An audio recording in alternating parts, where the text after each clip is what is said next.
Hey, thanks for tuning in to the Crescent Method. This is Scott. Thank you for joining us on the Soil Balancing webinar. For those of you that don't know who I am, my wife and I provide consulting and data and analytics to some of the largest and most influential cannabis farms on the whole planet.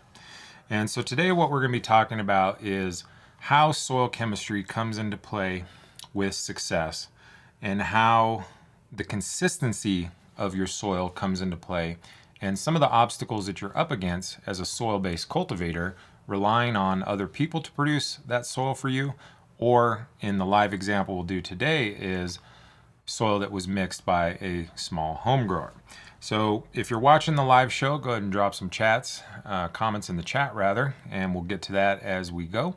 For those of you that are watching this on the replay, go ahead and drop your comments in the comment section, and I'll be sure to get back to those as soon as I can. So first we're going to paint a picture here, and this is a basic 4-bed grow room here.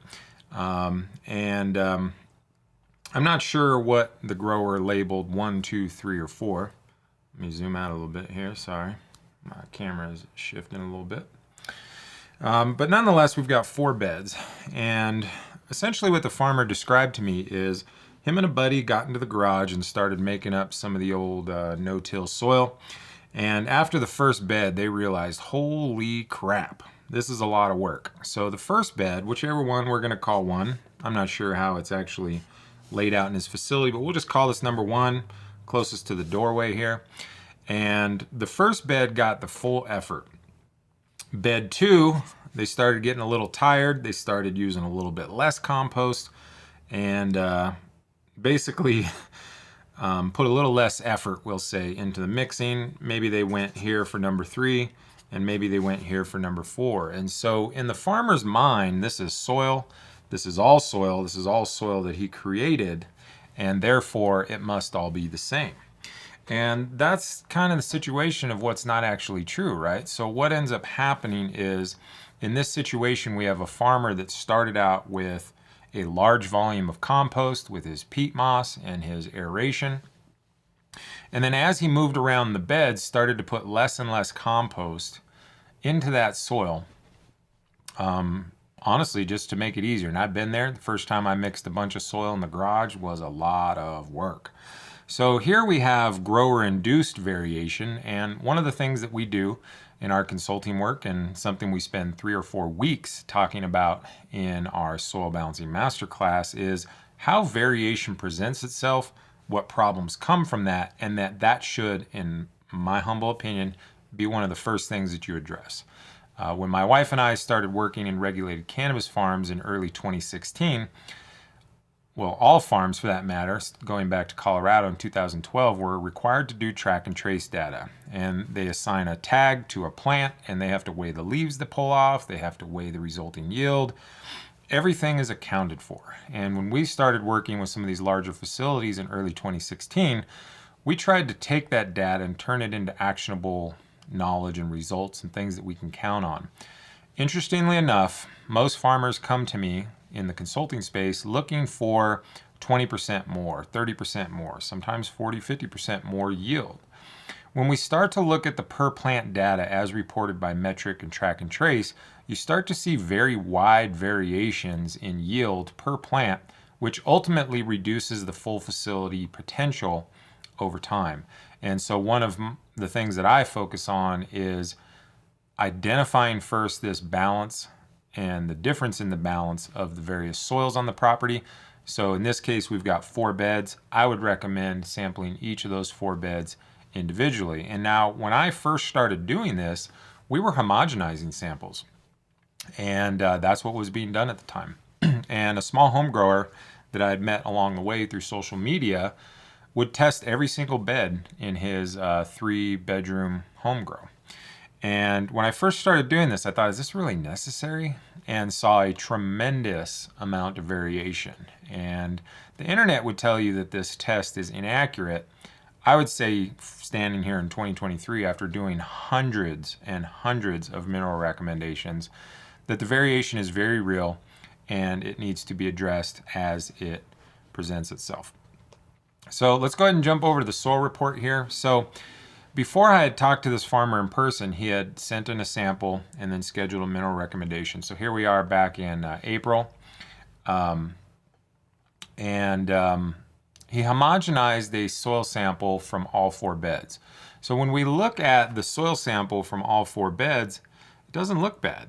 It doesn't look bad at all, actually. And so we're well over our 20 mark for our exchange capacity, which means we're going to have over 2,000 parts per million. We've got adequate quantities of sulfur and phosphorus. Our pH is between 6 and 7. An interesting change that came this year, around April actually, is the lab stopped reporting organic matter over 20%. I believe this is one of the most essential numbers in identifying variation in your soil sample, as well as identifying how consistently the soil that you received was blended. And so when you go to order tests from Logan, I personally believe it's essential that you request the actual organic matter percentage. And we'll see hopefully what that looks like as we get through this example. So another thing I'm going to scroll down to is checking out the base saturation. So this is the distribution of the minerals in the soil and how they're balanced with each other. So the quantity is important, but I personally believe that the balance is more important. So ideally, we'd like to see somewhere between 68 and 74%, somewhere between 10 and 14%, somewhere between 4 and 7% here for potassium. So for someone that hand mixed their soil without doing prior soil testing, came out pretty dang good, right?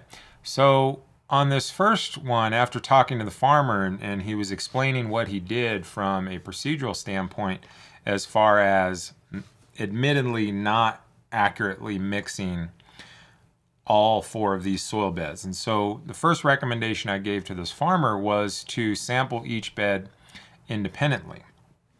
And so we jumped over here, fast forward to August. This grower came back, and in the meantime, he had set up a room 2. So budget was a little bit tighter than would allow to sample all 4 beds individually. But we see a change in soil chemistry here, and this is, I think, the really important aspect here. So when we sample bed 1 individually, we have a 26 exchange capacity. When we homogenize 2, 3, and 4, which are the ones we did a little bit less good on, we end up with a 19 exchange capacity. And that's actually pretty significant from my viewpoint, because when you look at the variation of calcium between the 2 samples, you've got 4 beds in a single room. Sample 1, bed 1, has 4,000 parts per million, which should be well adequate to produce a solid commercial yield. But 2, 3, and 4 combined have only 2,500. And so I would say that above 2,000 parts per million in most cases is adequate to produce a productive commercial crop. But the difference in yield between bed 1 and bed 2, 3, and 4 is very sizable. And so when we come down to look at the variation, the base saturation rather, this starts to paint a little bit different picture as well. And so in sample 1, we're well into the 70s, meaning adequate, more than adequate calcium. But in 2, 3, and 4, we have combined below 68. And Dr. Albrecht, who developed this test through his research and trials, showed that most plants truly struggled to produce a yield and to grow properly once calcium is below 65%. And so what does this mean from a cultivation standpoint? And this is where I think a lot of the problems start. So from the farmer's mindset, room 1 is room 1 is room 1, and everything is the same in room 1. But from a soil chemistry standpoint, we're showing a considerable variation in not only the quantity of minerals present, but what I think is often more important is the balance of what minerals are present. So if you look at this from a plant health standpoint, bed 1 is likely going to present healthy production and healthy growth, whereas 2, 3, and 4, being well below that 68% calcium on the base saturation, are likely going to present with moderate to severe pest pressure. And how that's going to happen is there's going to be other factors that contribute to that, like the biological aspect. But today we're just talking about how soil chemistry affects. Long story short, what ends up happening is bed 1 will be likely having lush, green, healthy, low or no pest presence. And beds 2, 3, and 4 are likely to look hungry, malnourished, likely to have a little bit of pest pressure. And two things start to happen here. One thing that happens is because 2, 3, and 4 are underperforming, they tend to get extra fertilization. So the farmer tries to bring up the nutrition in these plants in order to make them look like the health and productivity and lushness of bed 1. I've not met a farmer yet that only boosts the plants that look unhappy, because what the farmer starts to think about is, well, if beds 2, 3, and 4 look hungry, bed 1 is surely about to look hungry. And the soil chemistry would show that that's not actually the case. You've probably got, 2 to 3 harvests worth of mineral in this bed 1, whereas after this first harvest here in 2, 3, and 4, you're going to start to dip below what I would define as the productive levels. So I'm personally trying to always keep this exchange capacity number above a 20. And that comes from just personal experience looking at lots of farms.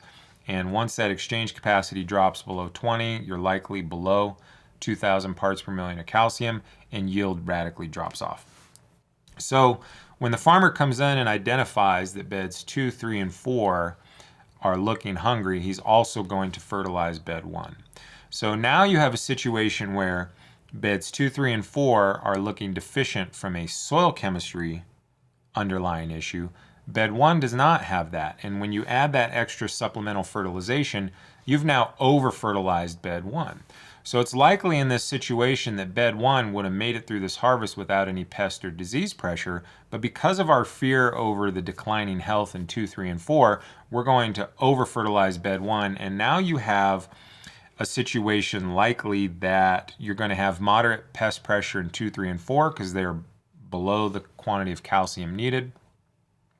And then now we're over-fertilizing bed 1, further exaggerating it. And we're literally creating a pest problem because of what originally started as a inconsistently mixed soil.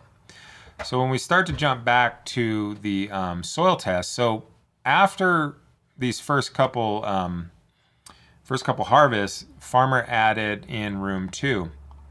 And in room 2, he didn't even try to do as extensive as a soil mix.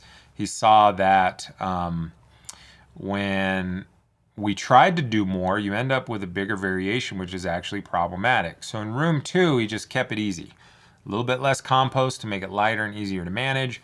Didn't add all the mineral amendments and ended up significantly lower, which in this situation, I would actually say is good.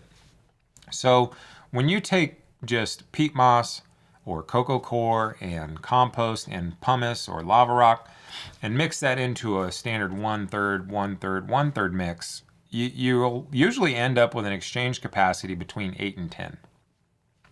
And what you'll find is if we don't try to cram a ton of minerals into that first soil batch, it's a lot easier to make that body of soil consistent. And then once we've just made that soil, we can then add minerals, and you're going to get past this variation issue much faster. So, but room 2 does need some work, because if we scroll down to the base saturation, we're a little bit off as well. And so here we are in a potting soil at 66 base saturation. I'd really like to see that more like 70, 68 to 73, something like that. We're a little bit high on the magnesium and a little bit high on the potassium, but this is a very easy correction. All we need to do is add a little bit of supplemental calcium, and because all the numbers in this gray stripe can only add up to 100, as we increase calcium, proportionally, magnesium and potassium will go down and fall into range.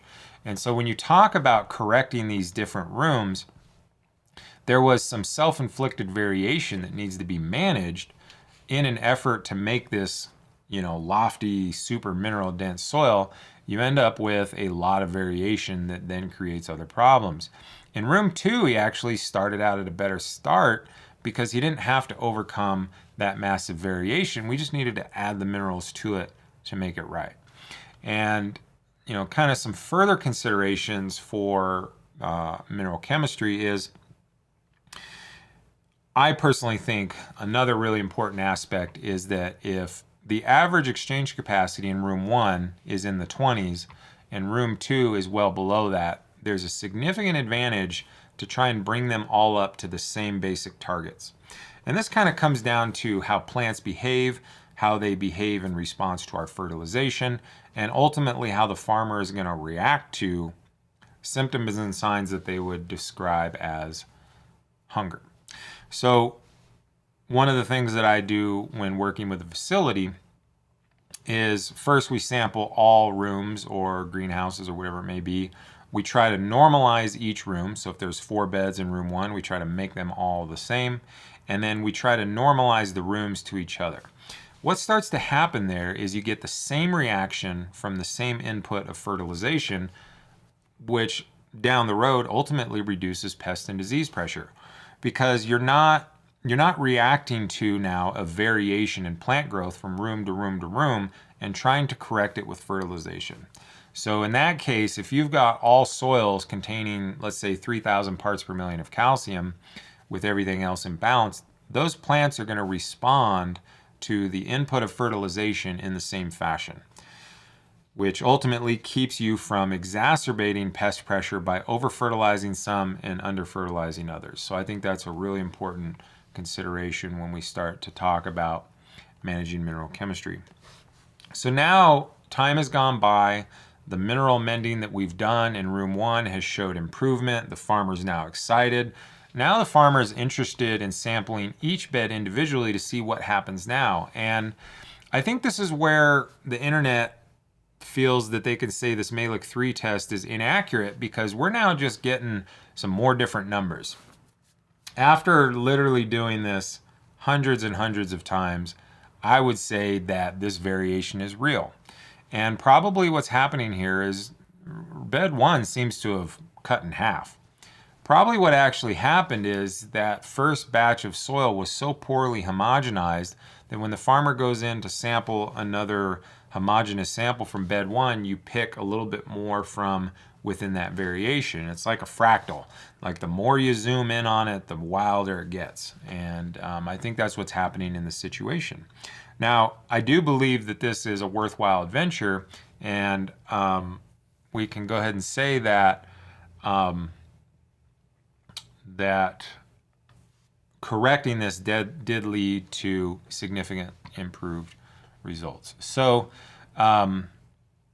here we've got now the true identification of the variation in beds 1, 2, 3, and 4 in room 1. And they are pretty sizable now. So now if you start to talk about beds 1, 3, and 4 are below that 2,000 parts per million of calcium, and bed 2 is now into the 3,000s, which should provide a productive yield. But unfortunately, some time has passed by, some calcium got consumed, and some yields were popped off. And now we're well below that 68%. And you can start to see that magnesium is quite high and potassium is quite high. So we've got some other things going on here with some other mineral top dressing. Likely what has happened is the farmer here has added some pre-packaged mineral top dress, which tend to be significantly deficient in calcium, tend to be too high in magnesium, tend to be too high in potassium. So this is the trend that happens when you use a pre-packaged mineral amendment product. And I'm not saying that those are bad, and you can certainly use them, and they can clearly improve yield and productivity in certain situations. But if you're not actually testing and addressing the lack of calcium that those products have, you end up in a situation here where everything's basically below 65% calcium. So we're going to have a significant impact in yield. We're going to have a significant reduction in production. And we're going to have yield killing quality to too much magnesium. Once we get above 7% potassium, we start to see an increase in pest pressure. So everything about this sample would indicate that this is likely going to be a buggy affair. And the farmer on this particular site visit reported that there's a little bit of aphid pressure. So first thing that we're going to want to do here is get everything above 68% calcium. We're going to try and be less than 14% magnesium and try to end up less than 7% potassium. But more importantly, we're going to try and make all these samples the same. The difference in yield, productivity, and growth that's going to come from a soil with 3,000 parts per million and an exchange capacity of 23 is going to be significantly different than that has an 11.6 and well below 2,000 parts per million. So this is going to be a problem. And we also did look at individually room 2. So this is bed 5, 6, 7, 8, which is actually room 2. And this is the room where the farmer tried to do less. Just tried to blend together peat moss, a little bit of compost, and some pumice. And look how consistent this is. So we do have a little bit of lapse here in bed 8. That was probably the last one he did. Again, started to kind of trail off. And but this is much easier to work with than something that has many thousands of parts per million in variation. So my argument would be, if you're home mixing soil, I wouldn't try to make these like extremely loaded up soils. Put a little bit of the mineral in there, beef it up just a little bit, but you're really better off trying to just homogenize the materials you're working with and then top dress that soil into desirable balance and desirable quantity. And so here we've got a difference between 968 to 1,000 and to 1,100. Those are all very similar. Very, very similar, actually, from a mineral chemistry standpoint. My personal belief is if it's within 5 to 8% of each other, that might as well be the same number, simply because soil chemistry has the opportunity to be so varied. And we do have a little bit of a lagger bed here, but what's really important is this balance. And so if you go and buy like a Fox Farms or a Happy Frog or some of those commercially produced labels, this is the balance of minerals you're going to get, which it might produce a yield, but this is going to be a very buggy affair. Once you get well below 60%, most plants struggle to grow right. In the case of cannabis, this shows just like the remarkable resilience of this plant, that it would still grow. You're going to have a lot of aphids and headaches to deal with. And again, you got well over 7% potassium, and you got well over 14% magnesium, well below the amount you want for calcium. So this is definitely not going to be an enjoyable adventure, but if you just farm this way, the advantage he has here is he made less of a variation. It's much easier to correct this. So then the first step we're going to do is we're going to try to make all these samples resemble themselves. We're going to amend them individually for 1 to 2 harvests until we bring them into balance. And now for you small farmers that aren't producing a lot of income from this, maybe you might see that that's a lot of cost for testing. Now, I don't think there's really been a situation where even the smallest 4x4 tent grower spent the money on testing and did not get that return on investment in resulting yield. So you don't need to be a large major commercial facility with a tremendous amount of revenue to be able to realize the investment from paying for soil testing. So, there's a lot of people right now on the internet talking about how soil testing is not needed. I think this is advice of very low credibility. I live in this stuff, and there is significant issues you need to deal with when dealing with potting soils. Now, in the case of native soils, well, you're probably going to see less variation in those native soils. And you might get away with a little bit less work getting that soil balance. But again, I've not seen a situation where a soil was tested and was perfect on every front. So there's always a little bit of adjustment that you can do there to make things better and to improve the overall output and just enjoyment of your property. So right now we've got a lot of advisors and influencers on YouTube talking about that soil testing is not necessary. In the most respectful way possible, I would discount any information they say about soil chemistry. I do this every day. We teach classes with lots of people. There's a significant need for paying attention to how we're destroying our soils, how we're really mucking up soil chemistry through the strategies we use for amendment applications that are just haphazard. You know, there's really not a lot of sensibility in the recommendations we're getting online for how to amend. It's just like this haywire, haphazard tossing of stuff. Ultimately, what happens is when you do this, you put yourself into a position of more pest products are needed. And now you're just poisoning the environment, you're poisoning yourself, all because the internet told you not to do a soil test. I think that's just kind of foolish, to be completely honest. And especially now when things are expensive, inflation is on the rise, and everybody's pinched, it's in your best interest to make your farm of whatever size as efficient and effective as possible so that you can streamline this process, so you can have good predictable results, so you can minimize pest and disease pressure, and ultimately improve productivity, which will improve your bottom line, which is a part of sustainability. I think in the sustainable regenerative world, we get too far off into left field talking about, you know, all this like real heady stuff, and people forget about that part of regeneration and part of sustainability is staying in business. And so if you're as organic as it gets and as heady as it gets, and you know, making your own yogurt and whatnot, and that's all good, but if you're not managing soil chemistry on your farm, you're probably going to struggle to stay in business. And if you go out of business, who's going to save the planet, right? So we need all the regenerative people to use the tools that they need, use the tools that are available to them, apply them intelligently and properly to improve your operation so that you can maintain sustainability, so that you can ultimately move toward regeneration, and so that we can ultimately make an impact on the planet. So I hope that provided a little bit of insight and helped you think about how to approach your process. And I'm not trying to tell anybody how to think, but I'm just trying to give you some things to think about. And you know, we see literally hundreds and hundreds of mineral chemistry reports, and just some patterns are remarkably clear.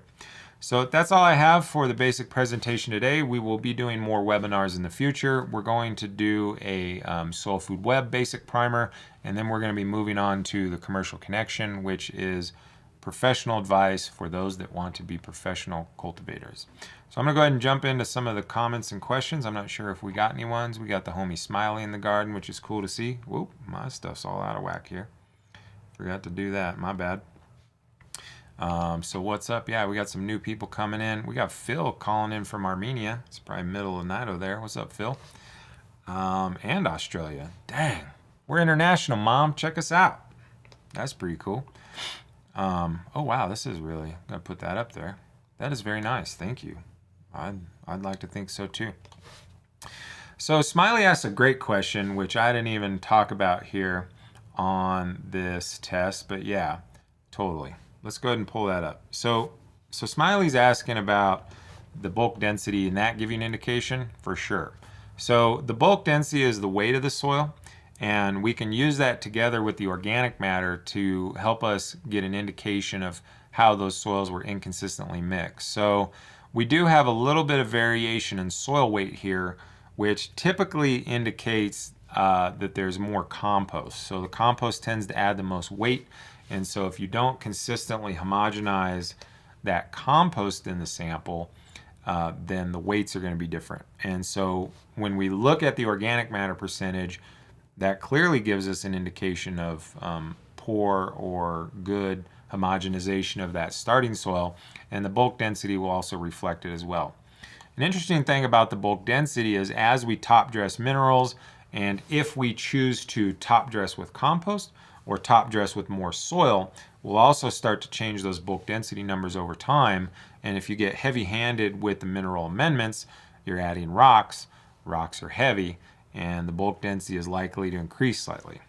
I don't necessarily see a soil just increasing infinitely in soil weight, but we do see it change over time after heavy amendment applications. So yeah, so that was a good catch there from Smiley. Smiley's been paying attention, so that's what's up.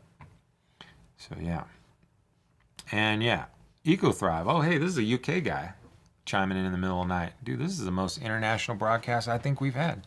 If you're out in Europe or the UK, check out EcoThrive. They're making some nice soil. Let's see what else we got. Yeah, man, and a bunch of just other chats and things and what's going on. So I guess if anybody doesn't have any other questions, we'll get to our Saturday. I got my kayaks loaded in the truck. I'm gonna go jump in the lake, try and find a little bit of work-life balance. We'll be coming back here in a little bit to do the Soil Food web broadcast, and I'll put some information about that, and we can see you there. And be sure to check out our master classes if you want to know more about mineral chemistry and mineral balancing. And we will see you on the next broadcast.